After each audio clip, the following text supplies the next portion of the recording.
Thomas.Brunner was an English-born surveyor and explorer remembered for his exploration of the west coast of New Zealand's South Island. Brunner was born in April 1821 in Oxford. When he was 15, he began to learn architecture and surveying. In 1841, he joined the New Zealand Company in its venture to establish a settlement in the north of the South Island of New Zealand, to be called Nelson. As well as working as an apprentice surveyor and laying sections and roads for the new settlement, he explored the interior, seeking pastoral land for a growing colony. In 1846 he undertook extensive journeys with Charles Heafy and a Maori named Kathu towards and along the west coast. In December 1846, Brunner commenced an expedition, accompanied by 4 Maori including Kathu, which began from Nelson. The party travelled down the Buller River and along the west coast, reaching as far south as Tititira Head, near Paringa, before returning to Nelson via the Arahura River. This arduous journey, which at one stage saw one of his legs paralyzed, took him 550 days. He received honours from the Royal Geographical Society and the Société de Géographie. He continued to work as a surveyor and in 1851 was appointed government surveyor. He surveyed the sites which he and Heafy had scouted on previous explorations for what would become the towns of Westport and Greymouth. He retired in 1869 and died of a stroke on the 22nd of April 1874. Early life. Thomas.Brunner was born in Oxford, England, in April 1821, and baptized 4 months later on the 22nd of August. He was the oldest son of William Brunner, an Oxford attorney who was also the county coroner. He was of Swiss descent, his father's parents having emigrated to England at the time of the French Revolution. The Brunner family were active in the Oxford community, Thomas' parents raising him and his siblings to appreciate cultural and charitable activities. In 1836, at the age of 15, Brunner was apprenticed to an architect, Thomas Greenshields, to learn architecture and surveying. Over the next 5 years, he became proficient in both skills. Service with the New Zealand Company. In 1841, Brunner's father put his son's name forward to the New Zealand Company, which was seeking prospective emigrants for its proposed settlement in the South Island of New Zealand. The company wanted to populate its new settlement with well-educated young men of excellent character and with leadership potential. Furthermore, apprentice surveyors, at the time known as improvers, were in particular demand, and Brunner, aided by character references from his employer and other notable residents of Oxford, was duly selected to join the company. In addition to his work as an improver, he was to assist the settlement's principal surveyor, Frederick Tuckett. Brunner joined a party of 6 other young improvers which left England on the 27th of April 1841 aboard the Whitby. During the voyage to New Zealand, the improvers received further instruction and were tested by having to prepare draft layouts for the new settlement, Brunner's plan being the best of these. On the 18th of September, the Whitby arrived at Port Nicholson, the New Zealand Company's first settlement. The approximate site for the new settlement had yet to be finalized, initially intended for Banks Peninsula. This location was vetoed by the Governor of New Zealand, William Hobson. Instead, it was to be located at the top of the South Island, at Tasman Bay. Early the following month, a convoy of the company's ships, with Brunner aboard one of them, crossed the Cook Strait to Tasman Bay. After scouting the area for 3 weeks, a site adjacent to deep and sheltered natural harbour was identified as being suitable for the settlement. For the next 2 years, Brunner assisted in the laying out of the settlement, which was to be called Nelson. A drawback with the Nelson settlement was its lack of pasture, and the colony began to appropriate more and more of the nearby Wairau Plain, much to the displeasure of local Maori. Several personnel of the company, including Arthur Wakefield Coalfield, the senior official of the company in Nelson, were killed in the Wairau fray in June 1843. The New Zealand Company was forced to look south for more farming land. Brunner was sent to scout the Motueka Valley but failed to penetrate far due to poor weather. From a local Maori he heard of a large plain to the south and passed on his findings to Tuckett. In August 1843, Tuckett dispatched Brunner to confirm the reports. Brunner, accompanied by Kefu, a Maori he had befriended, was again defeated by poor weather. Life in Nelson was hard for the colonists. The company had limited finances and tightened its expenditure, which affected the salaries of its employees. In 1844, it had to halt its operations for a time. Although Nelson had 300 landowners, nearly two-thirds were absentee owners and only 80 actually lived in the town. Brunner lived at Rewaka, a nearby village, and, in addition to carrying out survey work along the Motueka River, helped in the design and building of houses in the area. He ended his service with the company in August 1844. Exploring the west coast. In February 1846, Brunner and Kefu, accompanied by Charles Heafy and William Fox, undertook an expedition southwest of Nelson. Fox was the resident agent for the New Zealand Company in Nelson and provided the equipment and provisions for the party in addition to paying a salary to Brunner and Heafy. Land in Nelson for farming was still scarce, but it was hoped that beyond the steep hills to the southwest, good pastoral land would be found. Difficult terrain faced them: high mountain ranges topped with snow and ice, steep bush, numerous rivers and gorges. Food sources included roots and berries. Birds could be snared and eels caught from streams. Along the coast, shellfish and gull eggs added to the diet. The party, each carrying a load of 75 pounds, trekked to Lake Rotoiti and then climbed the high ranges that backed onto the lake. On the 11th of February, they saw Lake Rotorua and made the way to its shores and spent 2 days exploring the area. They gained the Buller River on the 18th of February and walked its banks as far as the Maruia River. Here, believing themselves to be only 20 miles from the coast, dwindling provisions prevented them proceeding to the mouth of the Buller River. Guided by Kefu, the party traversed the Hope Saddle on the way back to Nelson, which they reached on the 1st of March. Brunner was keen for further exploration and Fox persuaded him to scout along the west coast to the mouth of the Buller River in the hope of finding suitable land for farming. Brunner, Kefu and Heafy left Nelson on the 17th of March on what became a 5-month expedition tracing the western coast of South Island as far south as what is now known as Hokitika. The journey began from Golden Bay, and they made the way to West Wanganui, where Brunner hired a local Maori, Etau, as a porter for the party. The expedition hit a snag when the local chief barred their journey south, but Brunner and Heafy mollified him with some tobacco. They continued along the coast, climbing sometimes steep cliffs and fording rivers as they went. The movements would be held up at times due to rain and high tides.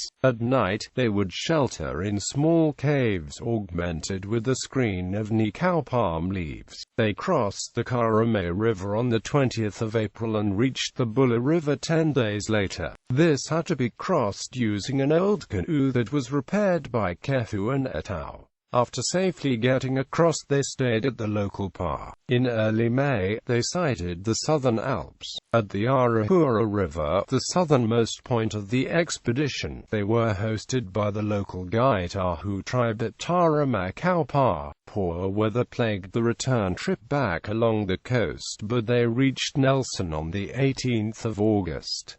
The Great Journey. On the 3rd of December 1846, Brunner began what became his longest and most arduous expedition. He planned to follow the Buller River to the sea and then trek down the west coast as far south as Milford Sound. During his previous expedition, he had been told of the existence of a route through the Southern Alps by the Maori at the Arahura River. He hoped to discover this route and use it to cross the Southern Alps and reach Canterbury. He was accompanied once again by Kefu, who brought along his wife. Another Maori, Ward, a friend of Kefu's, also joined the venture, accompanied by his wife. Brunner provided clothing and shoes for his companions. The wives proved problematic during the journey as they quarreled, sometimes supported by the husbands, and Brunner would have to mediate. Stocked with provisions that included 2 guns, 16 pounds of tobacco, 112 pounds of flour, salt and pepper, biscuits and tea. The party travelled by mules and canoe for the first 2 weeks until they reached Buller River. They then followed the path of the river down to the coast. The journey was difficult. The party was constantly bothered by sandflies and rain, and they had to ford the river several times. They settled into a routine of trekking for a week, then camping for the same period to restock the provisions, living off freshwater fish and cabbage and fern tree roots. By May 1847, they were at the final reaches of the Buller, but food was becoming so scarce to find, they had to kill Brunner's dog. He noted its flesh was something between mutton and pork. It is too richly flavored to eat by itself. Quote, this incident led to him being nicknamed Kaikuri. Brunner was disappointed at the condition of the land along the banks of the Buller River as it neared the coast. He had briefly scouted the area on his previous journey and believed it had potential for pastoral farming. He now found it too damp and mossy to be cultivated. The party reached the mouth of the Buller on the 1st of June and made the way to the path that Brunner and Heafy had stayed at on the last journey, but on arrival, found that it had been abandoned. They continued on down to the Arahura River and reached the Taramacaupa, where they stayed for 3 months over the worst of the winter months. On the 12th of October, Brunner continued south with some local Maori. He went as far south as Tititira Head, near Paringa, where in December he severely sprained his ankle. After recovering, he decided to make his way back to Taramacaupa. From here he, along with his companions, journeyed up the Arahura River and in late January 1848, discovered the Coalfield and lake which now bears his name. He wanted to continue on this route to Canterbury, but Kefu and Ward would have none of it.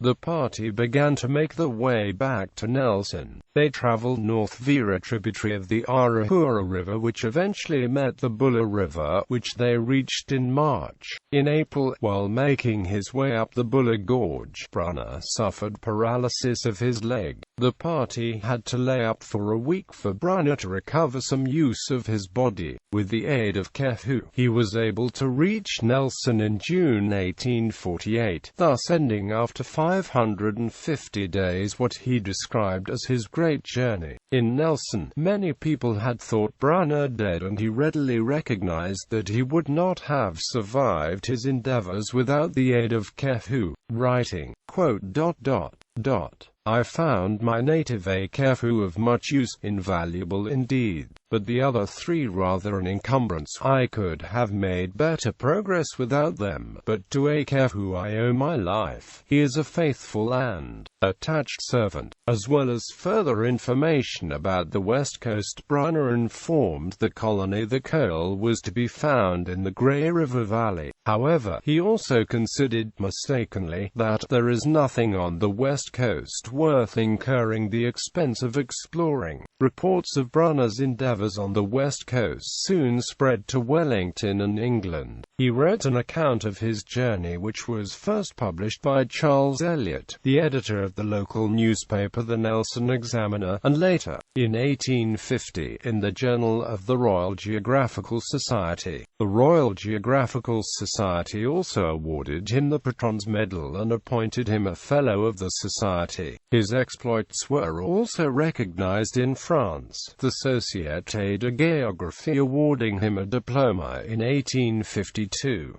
Later life. Brunner's constitution was considerably impaired by his exertions and his health never fully returned. Despite this, after a period of recovery he set out in November 1848 with 3 companions, including Kehu, to discover a quicker route between Nelson and Wairau. This involved traveling the paths of the Maitai and Wairoa rivers to the headwaters. The weather was poor throughout the 6-week trip and Brunner was in discomfort for much of the ultimately unsuccessful venture, which determined that the existing route to Wairau was the fastest. Apart from a short period doing contract surveying for the New Zealand Company in March 1849, Brunner remained unemployed and wrote numerous letters to his contacts. His former travelling companion, William Fox, and Dillon Bell, chief agent of the New Zealand Company, also sought to find him a job and through them, he was able to find work as a clerk with the Canterbury Association between September 1849 and February 1850.